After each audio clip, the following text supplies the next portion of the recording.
होनी बनते और एंजॉय करो दिल बहला देने वाली horror stories. Girls hostel. Nimisha की सांसें चढ़ी हुई थी और वो पूरी तरह हाँफ रही थी। उसके बाल बिखर चुके थे। वो शीशे के सामने खड़ी खुद को देखकर अपने बाल वापस बांधने की कोशिश कर रही थी, पर घबराहट के मारे वो कुछ नहीं कर पा रही थी। उस रात निमिषा ने पहली बार अपनी देर रात तक जगने की आदत का पछतावा किया। निमिषा को डर था कि कोई अभी भी उसका पीछा कर रहा है। इस बात की शुरुआत तब हुई जब मनीषा और निमिषा दोनों क्लास 8 में एक बोर्डिंग स्कूल में पढ़ते थे और हॉस्टल में रहते थे। जिस बोर्डिंग स्कूल में वो लोग पढ़ रहे थे वो पढ़ाई लिखाई के लिए एक बहुत ही अच्छा स्कूल माना जाता था। और उस बोर्डिंग स्कूल के गर्ल्स हॉस्टल की कुछ अलग ही कहानी थी। 5 साल पहले 9th क्लास की एक सीधी साधी और पढ़ाई में होनहार लड़की की उस बोर्डिंग स्कूल के गर्ल्स हॉस्टल के 5th फ्लोर में मौत हो गई थी। किसी को नहीं समझ आया था कि वो लड़की मरी तो मरी कैसे। टीचर्स और पेरेंट्स बताते थे कि उस लड़की को ना तो डिप्रेशन था और ना ही कोई पढ़ाई का प्रेशर। पहले सबको लगा ये मर्डर है, लेकिन पुलिस को कभी कोई सबूत नहीं मिला, जिसकी वजह से ये केस बंद हो गया। पर साल दर साल धीरे धीरे एक अफवाह फैलने लगी कि अब उस 5th फ्लोर पर उस लड़की का भूत रहता है।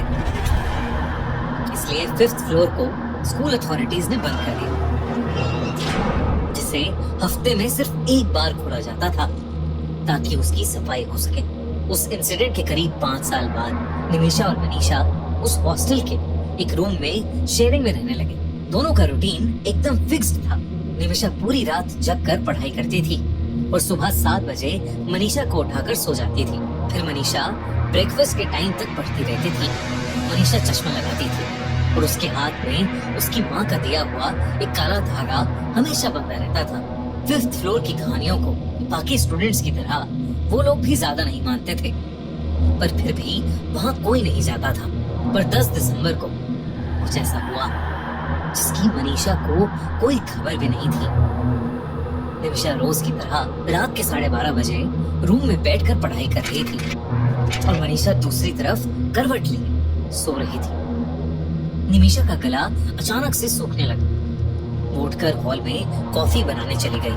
पूरे हॉल में एकदम शांति थी। सब लोग या तो अपने कमरे में थे या सो चुके थे। उस हॉल में कोई नहीं था, बस कॉफी मशीन के गड़गड़ाने की आवाज आ रही थी। पर मशीन को स्विच ऑफ करने के बाद फिर से सन्नाटा छा गया। निमिषा कॉफी का मग लेकर पीछे मुड़ी और उसको अचानक झटका लगा, जिससे उसकी कॉफी छलक गई। उसने देखा कि मनीषा उसके पीछे ही खड़ी है। अंधेरा ज्यादा होने की वजह से उसकी आधी ही शक्ल निमिषा को दिख पा रही थी। उस रात मनीषा कुछ अलग सी दिख रही थी। उसने ना तो अपना चश्मा पहना था और ना ही उसके हाथ में वो काला धागा था। निमिषा ने मनीषा से पूछा कि वो इतनी जल्दी क्यों जाग गई, जिसके जवाब में मनीषा ने बोला, क्यों ना हम दोनों 5th फ्लोर की बालकनी पर चले। ये सुनकर निमिषा की आंखें चौड़ी हो गई और मुंह पर हल्की सी शरारत भरी मुस्कुराहट आ गई। इससे पहले कि वो कुछ बोलती, मनीषा उसका हाथ पकड़कर उसे अपने साथ ऊपर सीढ़ियों पर ले जाने लगी। जब दोनों सीढ़ियां चढ़ रही थी तो बस निमिषा की ही चप्पल की आवाज आ रही थी। उसने नोटिस किया कि मनीषा ने चप्पल भी नहीं पहनी थी। कुछ तो बहुत अजीब था। उस रात उस हॉस्टल के 5th फ्लोर का दरवाजा खुला हुआ था और वो दोनों 5th फ्लोर पर चले गए। वो पहले इधर उधर देखने लगे। फिर कुछ मिनट बाद दोनों ने खुद को एक रूम में पाया। ये उसी लड़की का रूम था जो 5 साल पहले मर चुकी थी और जिसके बारे में लोग कहते थे कि उसकी आत्मा 5th फ्लोर पर भटकती है। लेकिन उस रूम के बारे में निमिषा या मनीषा दोनों ही नहीं जानते थे। उस रात मौसम बहुत ठंडा था। 5th फ्लोर के हॉलवे पर बनी खिड़कियों से ठंडी हवाएं आ रही थी और रात के अंधेरे में कोहरा जम रहा था। उसी बीच निमिषा की नजरें दीवार पर पड़ी, जिस पर किसी ने अपने नाखून से बड़ा बड़ा 10th दिसंबर लिखा हुआ था। दोनों बालकनी पर खड़े होकर नीचे देखने लगे। मनीषा बहुत देर से चुपचाप घूम रही थी। निमिषा को बहुत जोरों से ठंड लग रही थी तो उसने मनीषा को नीचे चलने को कहा, लेकिन मनीषा ने निमिषा की बात पर कोई ध्यान ही नहीं दिया।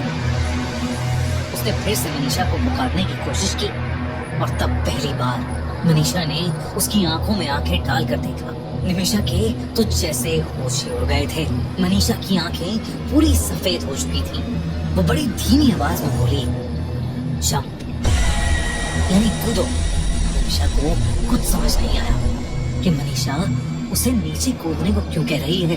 उसके चेहरे के सारे रंग उड़ गए। जैसे जैसे एक एक सेकंड बीत रहा था, वैसे वैसे मनीषा की आवाज और भारी हो रही थी। वो निमिषा की आंखों में देखकर बार बार बोलने लगी, जंप, जंप। निमिषा का चेहरा पीला पड़ गया और उसके हाथ पैर एक ही पोजीशन में अटक चुके थे, मानो जैसे वो हिप्नोटाइज हो रही थी।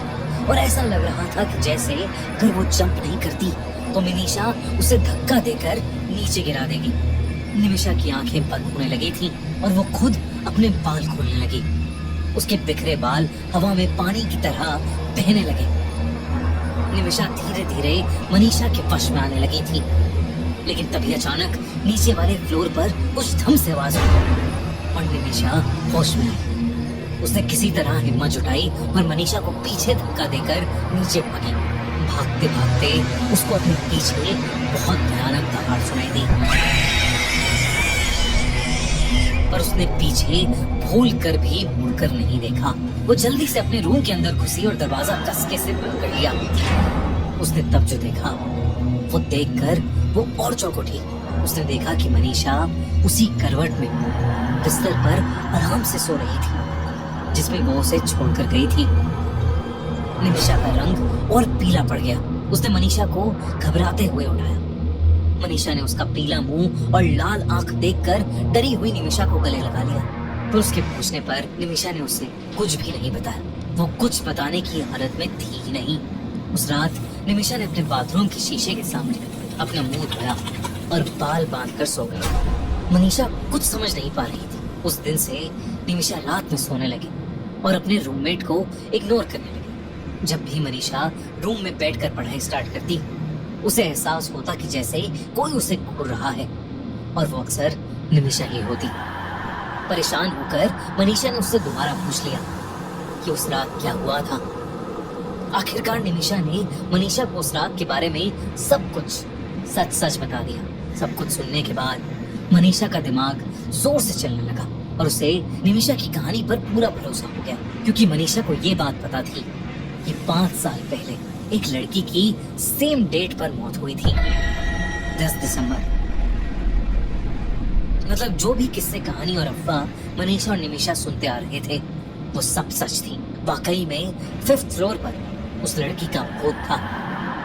उन दोनों ने उस दिन के बाद 5th फ्लोर के बारे में बात करना ही छोड़ दिया, लेकिन वो आज तक उस दिल दहला देने वाले किस्से को नहीं भूल पाए।